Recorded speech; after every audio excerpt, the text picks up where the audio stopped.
Abonnez-vous et cliquez aussi sur la petite cloche de notification pour ne rien rater de nos prochaines vidéos. N'oubliez pas de partager aussi la vidéo et de la liker.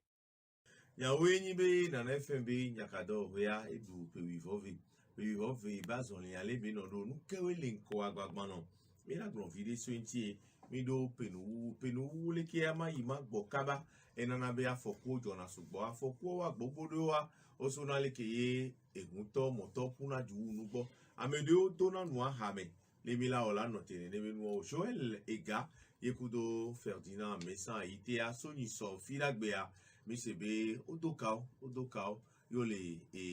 bieri funu ayo so daro gbo we won voa ogbo wa plus e prisoner kwa so ni so ami bale se be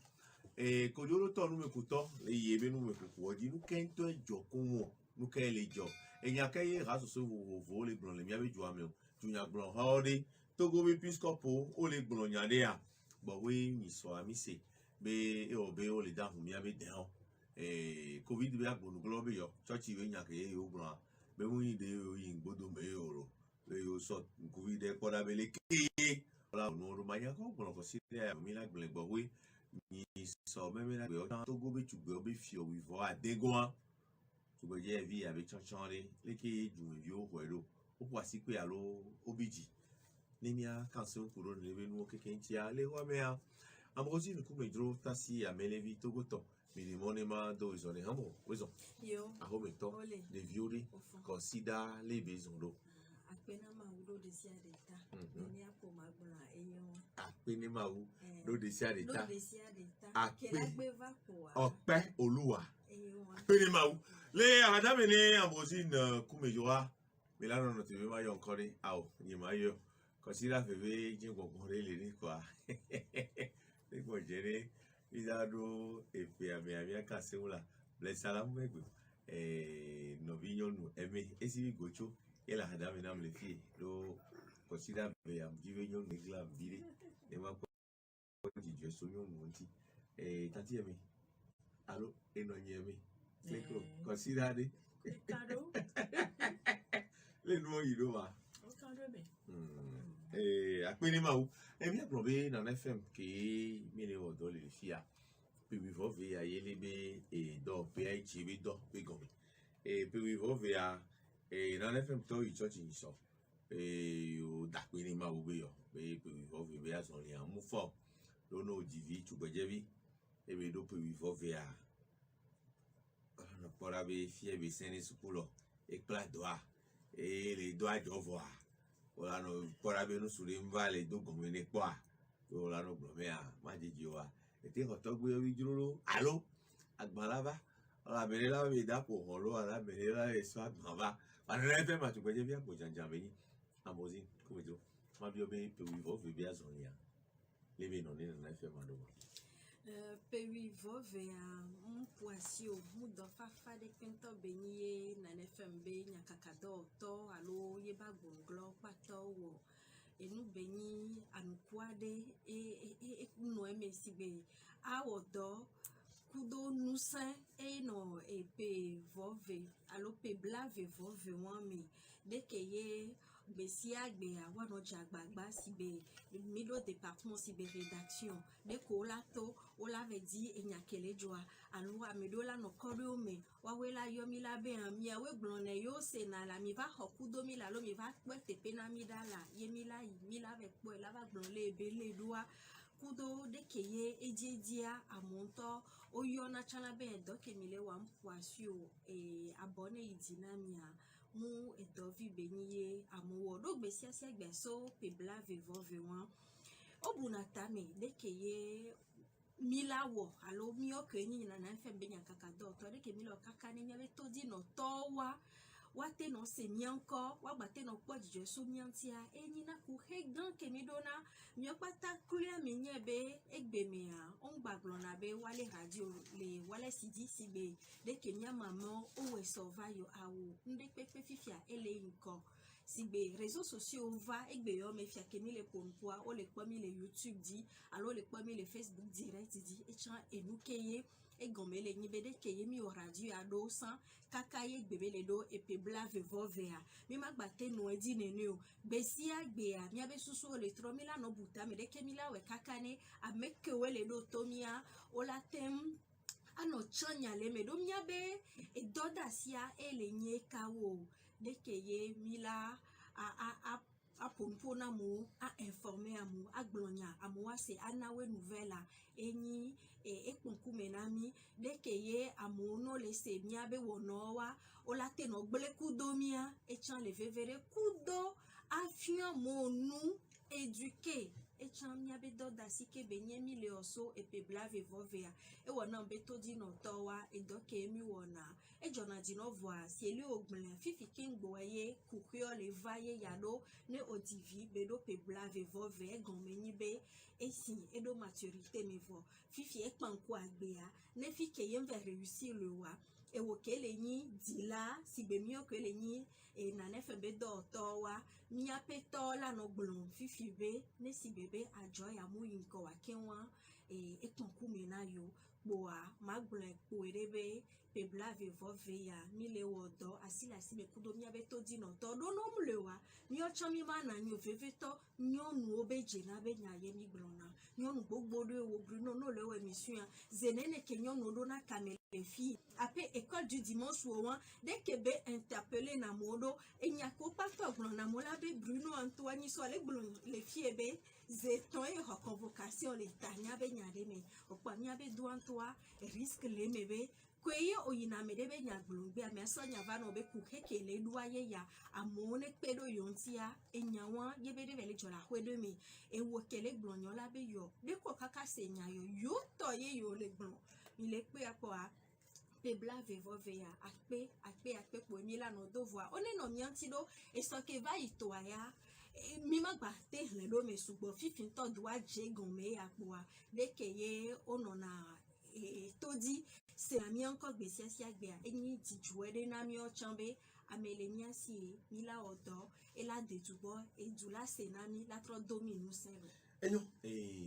eno yewe do ivove ye azonia lebe no lo nu kle no mi tain suba mi manwa mi bebe a lo ne evije azoni so como ya eto tatago kakalaba wo keria ba zoni ya ejara ni gba nu pe lo bebe na lo o to gblonya vo mi jani mi bebe mi tamyo ami nge adun to chan va ameke le se bebe aye nya be nge adun ko la to nu kwajia o so nyonu so na pode nu alo tugbejevi njila bi o se be nu ke o tugbejevi ko do na pe blave vove ya alo ke mi ni tugbejevi agbo janja yo de kajevio be pe blave vove do pe a o po be chan ku he gbogbo de lewe o alo wa to agaji problem mu nyon vi o to lo tam do wa evito ku vi no la le tada si we evi angba ifo fu de ke o ma nya to ne so va ko me na yo do a dila de pe be jiji la ni be o ne de ye fi ale le ke yo ne le yo de be do do onu wale be yin su vi chan ni ake yo la be ngba ijinya so ahode me bana yo pa kulia le mia be doa be wo mi ya ne ne yi na na fm tepe ke na na fm le egbi aye won mi gba ni vi fe on nous ne sommes plus à nos débuts donc ke be le ne ne fo dada do wa ne mi we fifi amola be mi a o chan lo wa gbon be fifi ntoye eto e gome alo eto ado ebe afide keye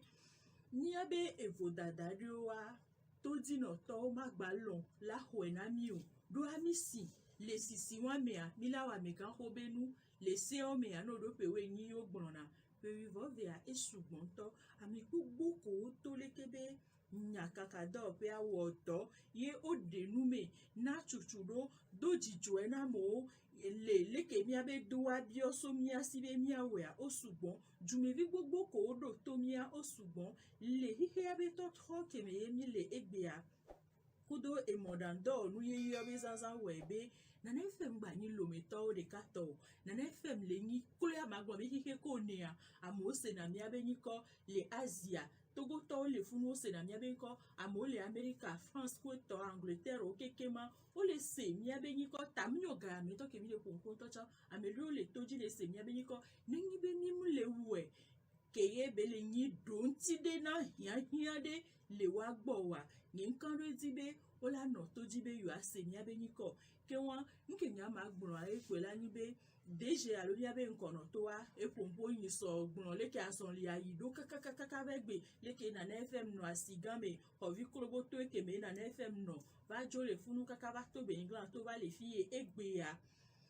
azon li amu fo voga kia mi o chami kotole yeji nko jelao dometo de ka yoni ameko po radio ya bedopia o dometo de ka yoni nyang kotole te ali lona mi doa magbon be nto mi abalo me npla nu so mi agbo ngbale ple la fibo de ni apo ebe yin ne won eye magbon be ameko la je o me na mi lava vale kebe nya kakado pe ami a e tometinga ke le na FM be nya kakado pe si avlignon nu okudo de viota et les Français ont une ligne éditoriale nyale da CVVD egbia ese ko le kolomia be doa be wowa ne ne be tumitinga ni do no do kuru enti mi ma te dale enti ne wa ba gbon so kuni so be mi gbon nu buvwa mi le wo enubu na yo ne ni be le mi be doa be wo me chan mi be nu klinu alo mi ba de te ma klinu ye mi ba gbon ade mu jeji na me do wa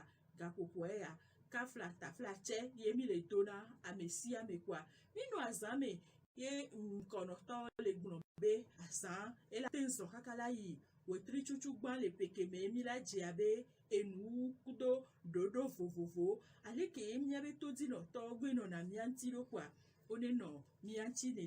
ne nyazon azon le ado amunya America be edoyo eyo ndakwina mi fa nyakakado wa osibebe keke bio me a fokule no me nto do ni soit Reporters sans frontières ou la mission internationale na mi nyambe nyakakado to ko le tu le gigia me a o le alofane cafe kudo givo le giye propodo ame ni Sofia gbegbe keke ni gbele a yo do kafone mi anovia mevi Joël les gars et de nanya jojo ko ma ko yana be fraternité ato kudo Ferdinand Messan Haïti qui est dans le Roma Corona B alternative à tout. Il y a qu'un tour sur le coup, il y a un messie, il y a des pasteurs, il y a du don notoire, il y a des pasteurs, du don notoire, alors pasteur, il faut du don notoire, il faut. Pasteur, le vovo. Pasteur, le vovo. Du don notoire, chom le vovo. Tu donnes notre temps à me faire coller pour l'enlever pasteur Oni. Puis ça te kudo amega kojo adeji ya. Oni pasteur Oni tu donnes notre temps. Voilà enyako le sodo mi abe hado to ti mi ole pour be le wa be nu popo me sibe amedo le pomi ka popo ya le YouTube alo kona mi le YouTube ti. Kudo e Facebook kudo. Be le wa be wona sibe ale ke mi le we amepo abe ko le ja pompoa ove gbronya so podi nenembe ju donu no to be nko be ozuwe alo odidi opoto enyinya ke o le sodo Kristo be Kristo ntia o la zumi o la pomi o la tutanu mena mi va be jine jomi alo Kristo be bien allo bien toi tu veux faire de la dynamia be toi tu veux faire ta enchi o bo pompo bada kudwa aola obenani do Kristo be do ebe nyantia o la zumi o la do vlomi o la tutanu mi anti o la pomi nto ya onya se ne no po Paulo le ba gbebe a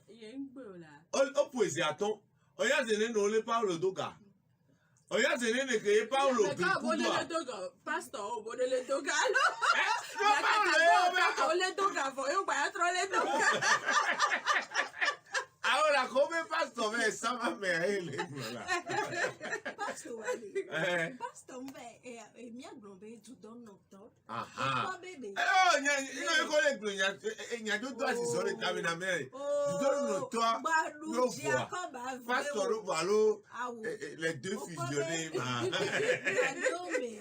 ele mano amelevi be kpɔɖe nu amelevi la tete nɔ be na yenyi nyakakadɔtɔ elagba tete nɔ be yenyi ŋkume dzraɖotɔ ɔse gɔmea o la be kpɔ amelevi la fi ɖe ya ne gɛmɛ ke be le da si sɔ la be yɔ kewa amelevi tsa wɔ ne ya ma ne gɛmɛ ke ye be gba le ye be mikro nu gba le pɔmpɔ la be yɔ be edɔ ya tsɛ le nua fi ke nua le kusege lea ewɔn kpɔa miesɔe ɖo nyakaka miesɔe ɖo dudɔnɔ tɔtɔ adi mi ŋgba sɔe ɖo pastor ɔnua tɔ sisɔ tame na kaka mu tame ŋutɔ lo emia omdanɔ tsɔ alo ŋkɔ me na ma wɛ bia bia ŋutɔ dudɔnɔ tɔ wa de o le sɔnya ɖo miabe nyakaka miabe hadɔtɔ ŋuti be o ŋƒonuƒo nyuie ɖe so yɔ ŋuti o ƒo ɖi yo o ɖiɖi yo kɔtɔ. efa ɖo nyi pastor o ɖo la se gɔme be o zu kristo tsɛ o ƒoli kristo tsɛ o ƒoe kaka o kɛ ŋutɔ tsɛ. O wui tsɛ. Nyawoe nye o le to va nu ke le dzɔ le nu blibo ame le nyi be ɖe ko o etɔ bo be nyi dudɔnɔtɔ ame ke la ƒonuƒo so wantia ame ɖo la bu wo vi ɖe respect be nyagbale nɔ funu o bu wo fi outrage à autorité. c'est ça o kpɔa o mu bu o o kpɔ ŋkume nɔ alo kpɔ me nɔ vi ɖe ƒe kpoe Edikale so. adikale so alo Oui, edinye o le nya o. ke da dzɔa nyi sɔ vendredi anyigba va nɔ fi akio ɖoa enua le do vɔvɔ ewe en parenthèse ne nia sɔ yi edi si be ɖe ke le gblẽa de ko sɔ nya ɖo wɔnti ɖoa ye procureur be kenya dze to me na ya ye be woawɔ dɔ so ŋuti woaku nu me woakpɔ ɖa be ɖe enya kãtɔ tututu ye o le gblɔ le youtube adi ma ɖoa le nua procureur gbɔa ne o le gblɔ moyen de communication que mi nya o la yɔ télé to fie ayɔ radio to fie ayɔ nyadzɔdzɔ xɔma to fie eye na nyisa egbe mea internet va to la fi ɖe wa no le gblɔ moyen de communication sɔna internet ke sɔ kpe ne kpɔa o le gblɔ be youtube di ye o vɛ kan wa ba se wa le funu ye o ƒo ɖi dudɔnɔtɔ ame eve o lea e wa kpa be ke nya dzi to me na yewoa yewo wɔ nu me kuku yewo se nya ke tsã yewo gblɔ kebe tɔ be ɖewo ƒo ɖi ame ye kpɔa o sɔ nya ke sɔ Mo nyakaka dɔwɔtɔwo bo wɔ nua. nyakaka Ye be école de la presse o bo dépénaliser 2004. Ye bi po ati pe le du ya be. Mi nu e kaka do jade. 500 moins 3 be nya ɖe tsã va dze tele du ya me journaliste wo kpatɔ so asi kpla ta be we so fifi me ne yo dza yo kpake wa azinti me direct Article 497 de nyale. tutu o le kpoa eye le s'appliquer le fille ya le procureur agbɔ procureur la le gblɔ be ɖe kebe tɔ be na enyawɔm le alo miabe code de la presse mu prendre en compte internet alo réseaux sociaux be nya gbɔgblɔ ɖe Ye be o le na presse en ligne o eni ya le na web télé o récépissé. vɔ be miabe code de la presse abe mu gblɔ nya ɖe kpekpe sɔ ku ɖo eŋuti o ke gblɔ nya ɖe kpekpe ŋutɔ sɔ ku ɖo eŋuti o ke Le doute profite à l'accusé. Ne ne laisser mais le doute et le flou profite à l'accusé. Et c'est bien y a glo. Mi le gblɔ se be nya pɛpɛpɛ gbɔndire ne ma O gblɔ wabe lɔya enya ke ye et l'on pas dia. enya ke yo gblɔa mu didi le eye to agbɔ ɖoa O etsa ya le lo yo. amunya bo mi lɔyɔ ɖo le nya me fia me sa me le de alɔ to le me Oh, vous avez ya le de a lo to le. Et donc il y a nya ora ya. lɔya le gblɔ be kebe tɔ be na code de la presse mu gblɔ nya ɖe kpe sɔ ku ɖo réseaux sociaux ŋuti abe o ma te mu wɔ déduction si be be o ma gblɔ zi ɖeka be kebe tɔ be nya ya vɛ le me kpa ke wa droit commun yo le dza appliqué code pénal me ye be le dza ɖo be o mu wɔ nenene o eya lɔya be nye be le défendre o kake gbatrɔ le na kpɔ ɖe nu be ame ke wo ɖo réseaux sociaux wa ke ye yo ŋutɔ tsɔ yo trɔ ku nu me yo trɔ yi gbɔ domea yo le kpɔ do dzesi be Facebook WhatsApp ku de tɔn kpata wa classé ɖo réseaux sociaux me ɖo funua o la te yɔ ame mi la te communiquer interaction nɔ na nyi YouTube dia o yɔ ame le YouTube di kpɔa. O sɔrɔ nu da la funu ko ye. Enyi de ke ye o le gblɔ be Amerikatɔ ko ŋutɔwoe wɔ YouTube a o mu classé ɖo réseaux sociaux me enyi défense ke tsɔ le wɔ na ye be amewo ke nyi miabe hadɔtɔ nyakakadɔtɔ ve ke wo egbea o le wɔ dɔ Joël Gakudo Ferdinand ayitewo wa miate gbɔ tsɔ be na o le o so kengbɔ ɖoa o ŋkpɔ ifunu so abe vi ɖe me kpɔ le. A dɔ sɔdzɔ gbɔ ŋutɔ mu la ho me la vo la ɖata ɖe abɔ wa. Vous tout quand les funda copie à Janjo. Grand tour. Yo. Et non, il y a même gloire en passé to. Et Togo les hon alebe les miabe doa nyakakado tobe doa be wo mea. Eni baba no nyi leke ebele nyina miabe hado to ya oko ye oso nya so kuru wanchi. Obiom zande ya sebena ameko le gbogbo so nya ameko le gbogbo kodi nkona yoa pastor onilo alo nyakakado to ni ma eve akpata yoni o to ni pastor be to to kemgbe obayo nyi sobe onenyi ejudonu no to vua ne miano enyakakadua be wowobe akpaji alike esia ede kunwa ambrosine ede me vide fifi alo ede me kure keke mne magbran nkele me nenyibe esia muglombe YouTube le noa mowa nuke o nyam le bio nyawa dokonyi nuke o ye procureur so enyawa pang so le doteo procureur a etan aleke ye begbele klensi ado kwa se woto alo senti do oto voilà e senti do oto poteo kekema onyabe nene esia le wan yo glozande abe le doute et le flou profite à l'accuser et comme ni bena afike ye nous comme masse allo omu doso linwa chuchu allo yo nwa chuchu enya esia me muko ye betobe esia mungulo e chuchu leke abenade ni no me ava ileya leke ola welowa o le gbombe ese gbale ko yo na be code pénal me omu improviser na no o ma na yin la susu ipora ni la sosia ne sia gbombe na de kaku de ka amandrin be wo le code pénal ese ko jododo be homa ke ni eto dombe so na nyara mentia egbon ne ye be gbon ne ko mi apata mi la hlen ku gbangban to e won voa nenyi be evele gbombe de kakudo de ka e wa amandrin ye no vi wa gbombe o de kakudo de ka fe be la ni lo alo nu vile ko to la mandra me a o ma gbombe e yu amandrin tia ebe nya gogo nya o mu improviser na mo ke si agbon ele gbebe na le nu akuenta nene be le wan pade ne ko mi akwata mi la appliquer ye le ni enu ke ye senator elonpa de ke le pli nyakakado tota le gbon ye wan ye be ye ji gbombe ne be le nene ye mu nya nke o ye o le di kokoko be wa so code pénal so po le kekebe enyakakado to duwa le nyakakado be duwa to chambe wo me YouTube o musu edo réseaux sociaux mi nyam le gbon be ga kemeye o le wo se ade funwa de be échappé ameko nani ko le nro se a to ku gba baji no o mu ba bio se be ya de madu aminya be epe akpeve kudo blavia ye o le onya wala wa so nya do meji kulo nya wa ji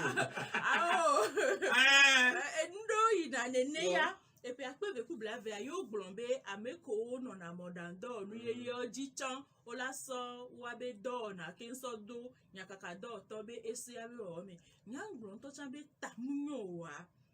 le si abi o be gamea lekeye o ese ko nro progodo na media traditionnel et radio télé coup de toko minyasan opo be na nemi do lecture de san lo gome sesede na noasan no va so do ava be mia onenia mi gba kena ku video homa me chuchu mi gba be o mi nya nu keke aleke be le san ye poe mi gbe so e waya ya to enchi vai we ko masan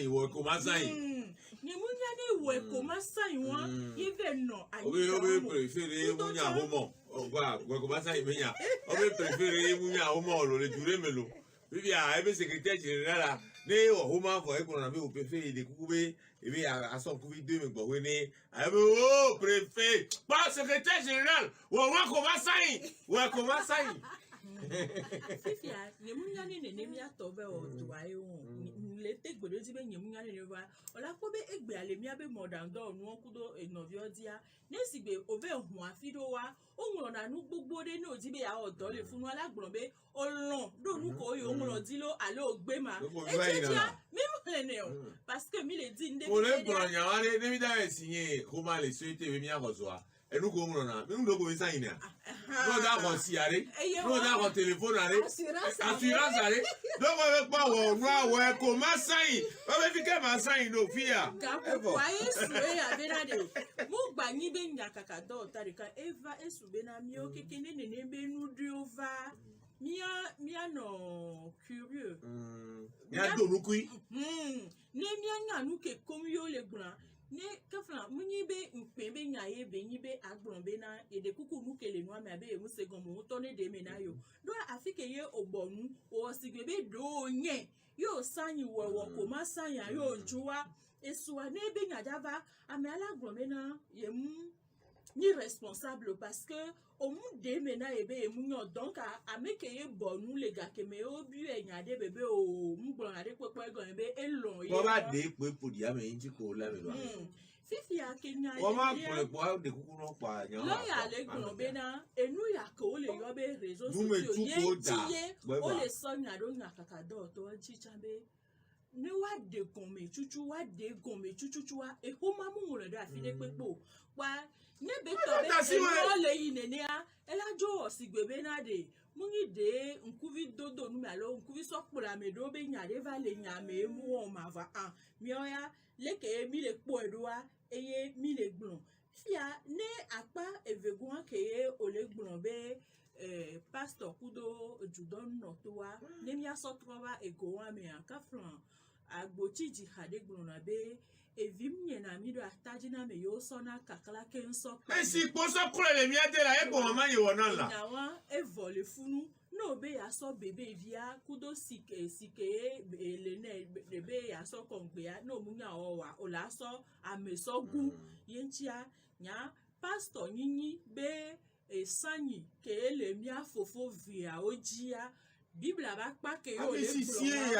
o le pu e ne wa gboro be o don ti yan la sumi yo de da o la o de go mi te o la o wa tu ta ko mi an ti apo mi to cha fa be ejire jo mi wájú mi wá po mi fa wá gboro nya gbegble o de mi anu fetu o le jipo ela kekeke le church abi gboro be jipo fi adu pe e mi le ji wa mi le gbon na mi le de kuku na mi ato fi o be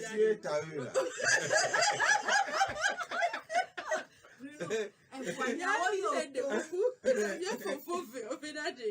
o de San Cristo doe me ne wa po ne wa gbon po enya wa ela vole funu Yesu vivi ngono Yesu vivi ara to so Yesu menya aso no plame Yesu vivi oh no ka no Yesu vivi antila Pabe enya mi gle keke vo me gle ocho gle one hado Kristo kole yuanti ade ne waso kyu voa si benya kakado to ni am son kuvide so le po si bebe du dono to wa o mate no pompo so wanti si bere keye togo vio dio odola so bubu de kinsono odola a no le o si be amenkuta onene voade nouvelle Kristo meade o la so patala so wodoa onyame français vous dia oyona eyonye mitoke président fuma oyona be le gabea oyona be le game oyona be le bébé a onya kenti wa Usama mere ku mi po re Bruno odo ku mo gba to me ni so ni na ye ochu ene ye mo de o pe do chochu ene wa gbon me ne we trive ko wo so vo opo be enwon yo di me ni de a yo egbe fi be la ni e do egbe fun be ko ba gble a ne juro me acha adon me ko ba ma yo re bi kaka do se be de ne juro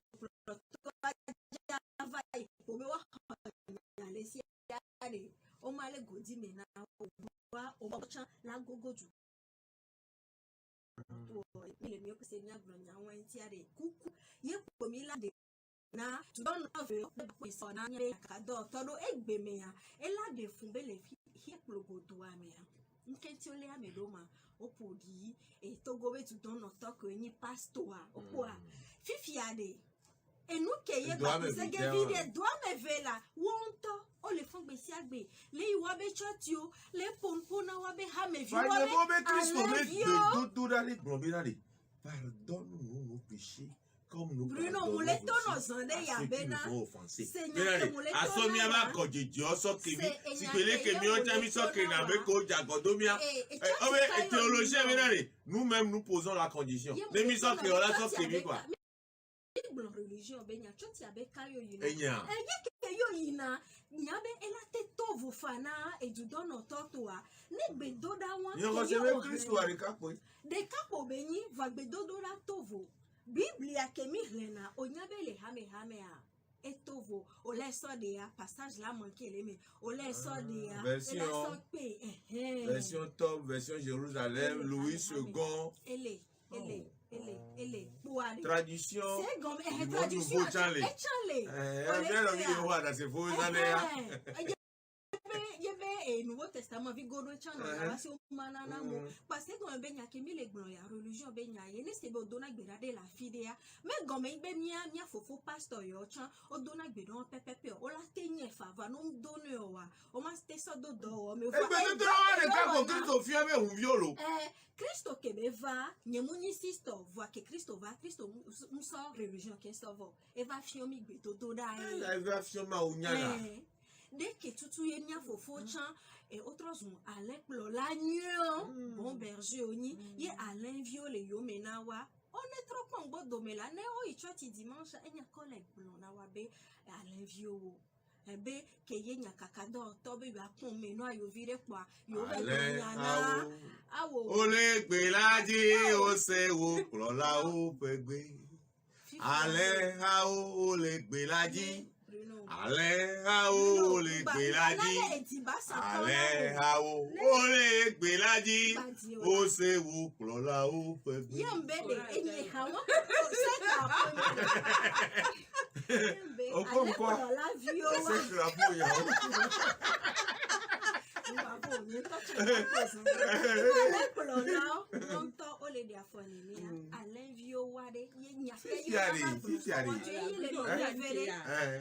les closandés à Béona Macron bébé. Quand on que je français, oh, au point et nous qu'on a une liberté d'expression à vous à pompoa les kémi appliqués ne les miabe du vous mais do nya piko la bio nya c'est les chuchu gbawadoa nenyi be au point be yefo la te pompo la gbonya le ke be jedoa la te yo Macron bena bébé Macron chanya bena no yo bébé anene yo on le jua me wamda ke ndebe na o gbambe jusi aju akudo be kokoko ye nyanya wenyi be lododo wan le vochua ese ya nde kan kume ko be ni na la fisi afi leke ye misana onya bena de kaje ke igban to me na Macron o tachia eva de wabe tele de chi ye obi ese bena de enuko wade won to wade omle do remor mba le bébé inu la ke onu o ma John kume tata o be mu regretter o obi ese be nu be nyi do so ahome ke ngbe valo alo nke gbo ebe ye ndo nde so ahome wa enya be na obe president java game agile jaune obe enya chan le gbangbangban efi obe na enuko le nyi vvcc na jukon we ya ye cha ye va be na ya de be hele ye mu do to me popo so wa nge va do tabere e go justement ye va funua ke ye po ya avuku dre ti poto menero ye mu nya ga kemeye adome veye ye ya to meneo if ya obi e ko jo gban to wa mefo o va plo so yi o be tu fe ya leke o yi kaka o onuko la wa wo if you tro gbova ko prom recul ade o to no tro so o tro po film kaka o po o tro orule kaka ni mu le wo ndi no be enuke wo wa be ye jagoa ebe o yo be yo ina kaka do to ko le bi enya juwa obiji parce que mo le gbo mi na e France be joku an ye be gbon to mi na yo be juwa ye be podi be so do ayigba de kaje ya e voler do ko si mu le we da ko yo nkuvi le na edode mbe nimi abe jume aka frase nya kaka do kaja te do courage la gbeda ya ho be ko ma bi olo ko o jo ja to igba to wa be ya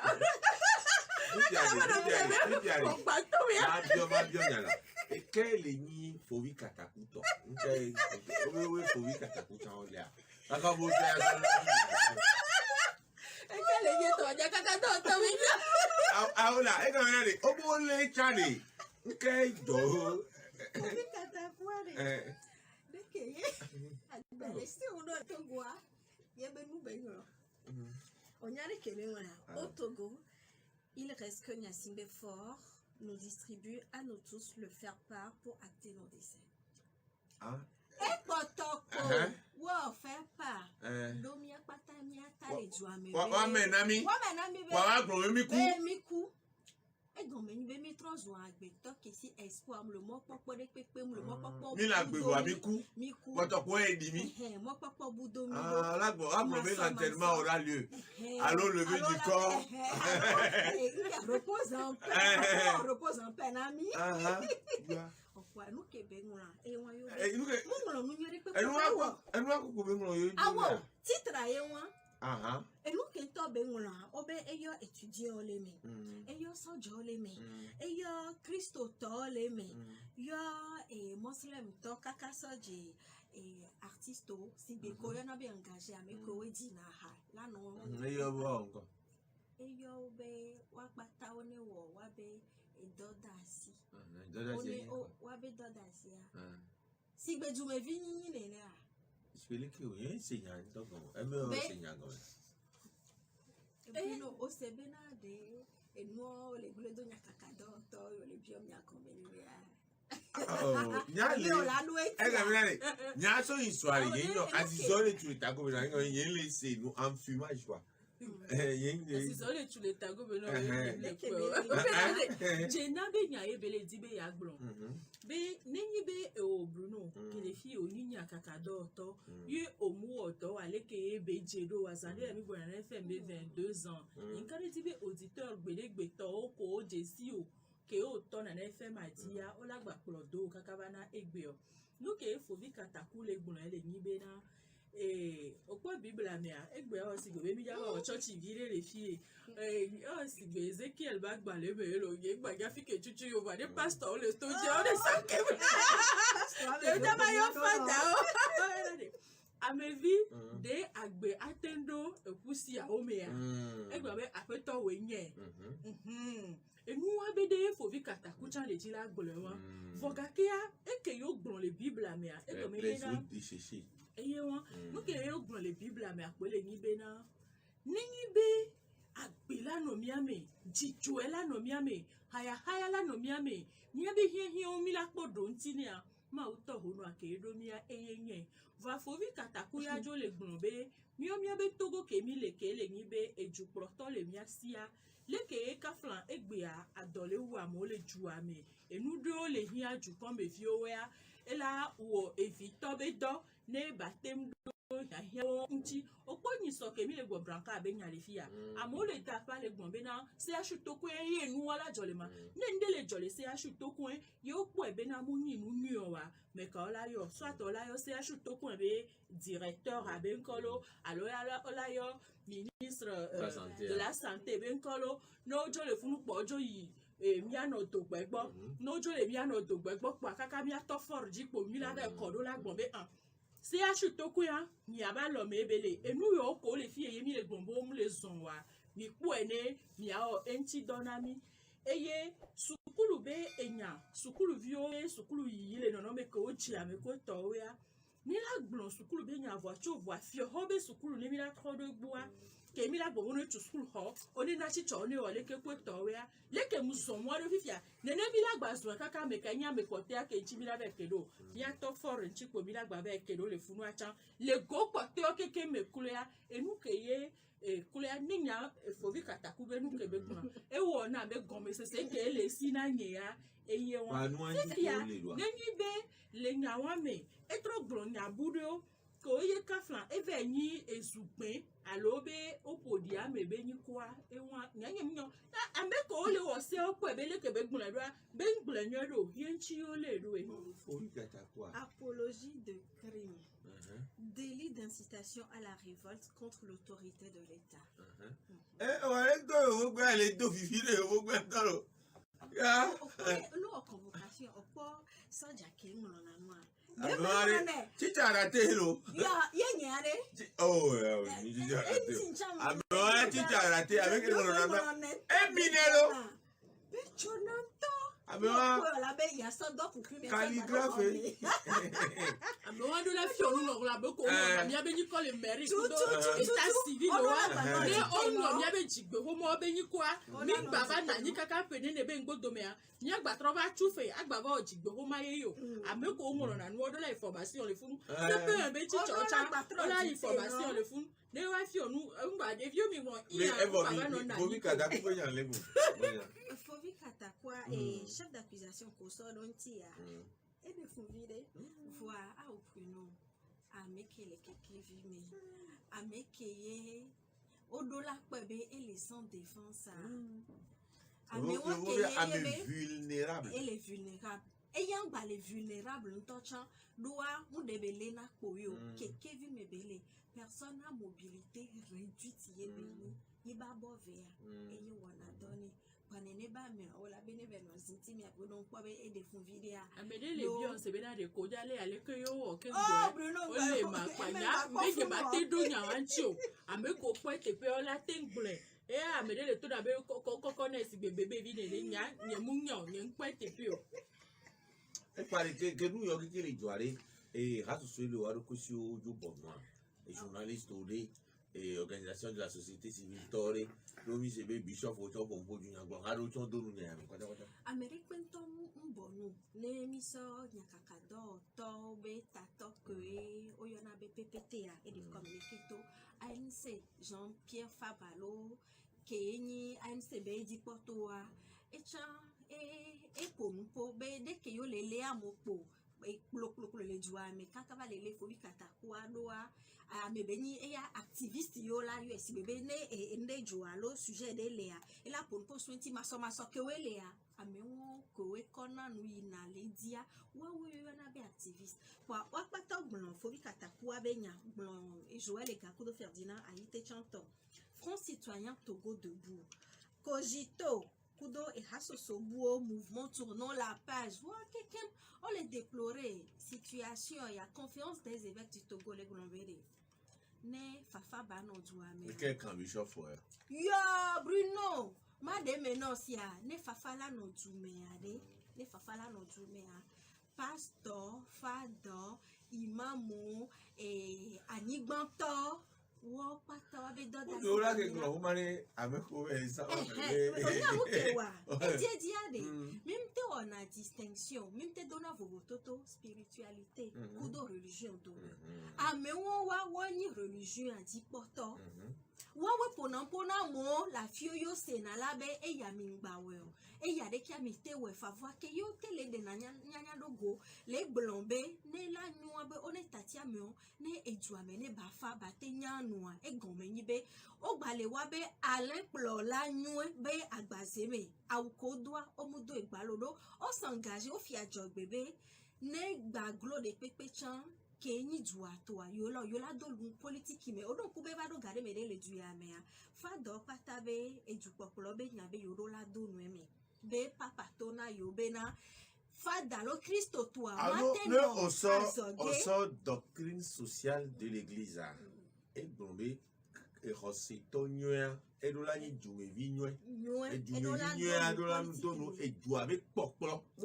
gogo abani politicien wa ju avec popolo be nyame mu do nu ju avec popolo be nyame mu jate dualo e ju avec popolo me kaka e be la vani e nu nyo mu jate tuju e nu ke yemi le glon e ye won po et conférence des évêques du Togo be et nananya ki o de dogo a nesi bebe olatense e hake pata e mu yo fifi abegbe kaka so je Amnesty International dia e wona mbele madidi mea ola tati le mia be e kaka do tonti kaka la tati le fobi katakunti fobi katakwa mi blozande ya be elle est vulnérable en temps normal là dès que be les vulnérables doit odola tamnyo wa ne juklo to susuye nkpo be ola te wefa ne juklo to po be ejeje sibe 27 avril be 20 won wa lono jadwazan e décorer na mowe fobi katakumu na ni so lo vedu ata me be na one wonde pepe na yo et abunata mais au contraire nous ko pata be blona o la te no chan nous le me quoi o le segome le sebe o le o hostebe na fi ko le a enyo o va le ko be adversité le va adversité on de et nous ko la te chan le me yebe la tro don on to diwo nene fo vi katakule na pouvoir egiaye wan amebeni critique ko pata be wona o la sro nu so egbo ye na zan won to gbere va ngbale gbuleke be susue o la décorer o la décorer voabe yebe no pe ba veni azinti me gapopo ya me e poto video de funa me nyabe no doa ne on tom le doku osio ayoja déjà on to o desodi ba foti gome e o lele do pata pata fifia on va les à mobilité réduite le la ouais donc quoi on est pas côté on est do ebe handicapé muni freine on est souebe susua ne wa sotu dua wa pe don ti ba to bere ame ya be nya ko be gbon na pe do yon ti le jare keme opo ne se be o le plo dua bruno on to matenya be na afide ayemle we nyoedo alo ejare ke poto critique ame yo la ve puiser le yo la transformer to wa po la po fifi je la so 10 no magba ni 8 aya ki o oh hasoso nyakaka dobe tope hasoso corona be PTT alo patronat PTT de la presse togolaise OTM Koto o pompo FDR mettre à paiement chambe Junior Gloria et chan o pompo ye o gule gnombe one tati le kebe enya kakado ton ti togobe lawyer do ameton o chan o muron o le fiolo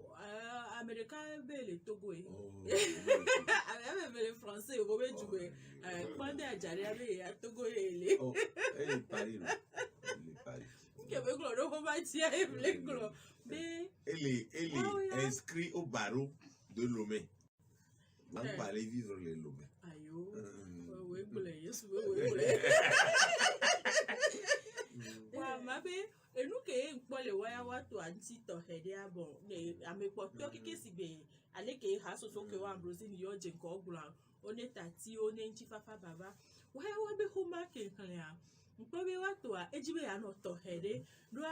omu dopo bio so judon no to kpona kojo do be yagwa odo nkuvi ndi one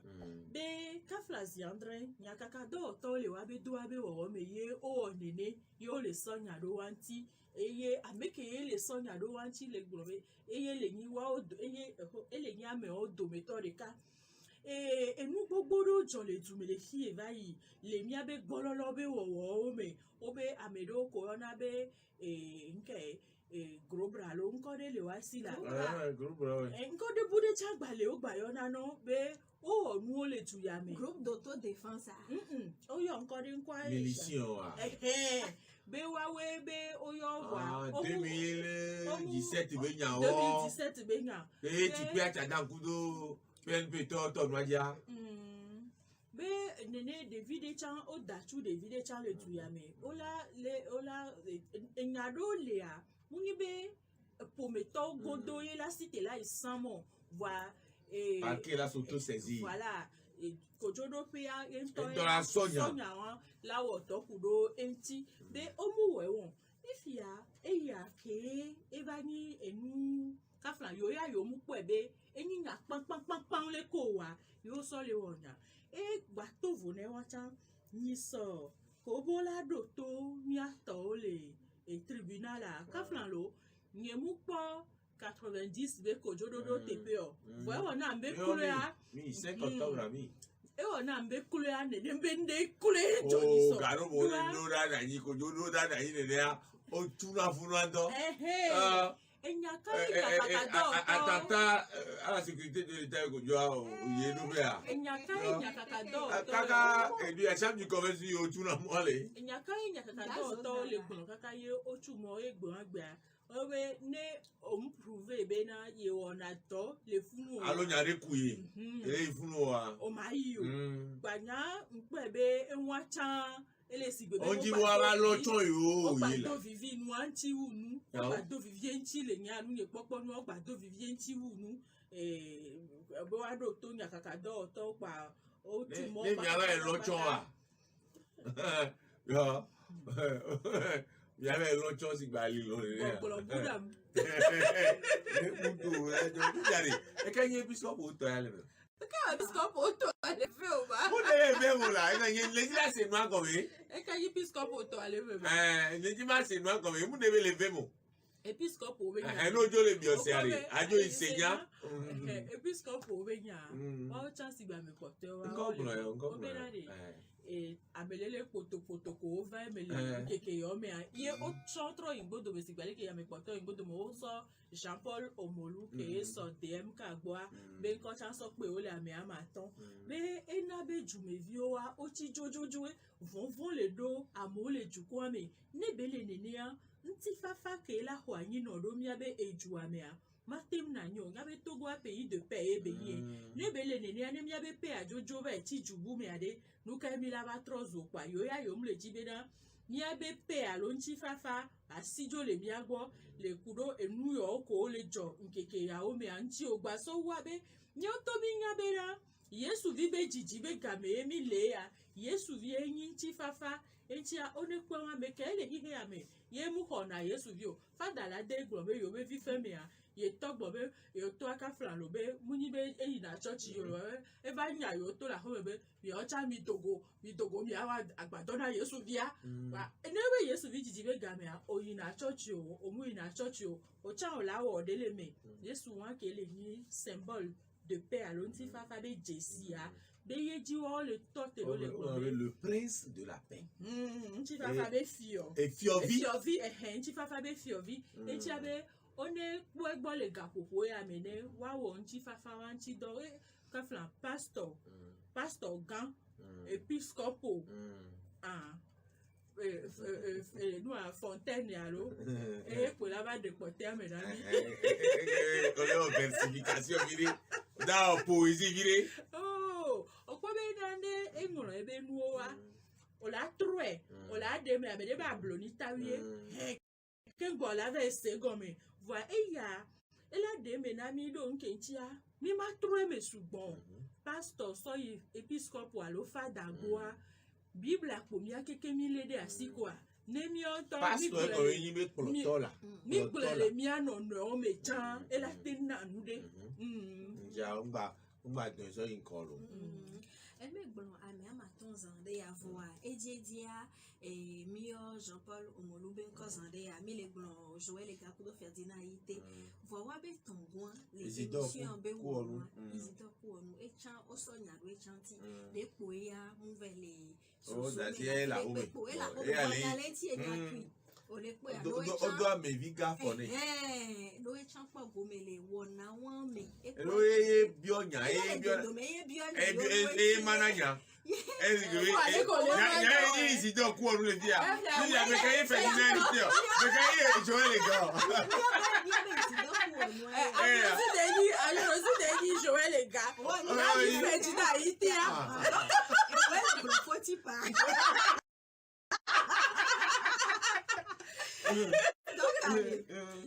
mais à matin pata et mille démocratie benya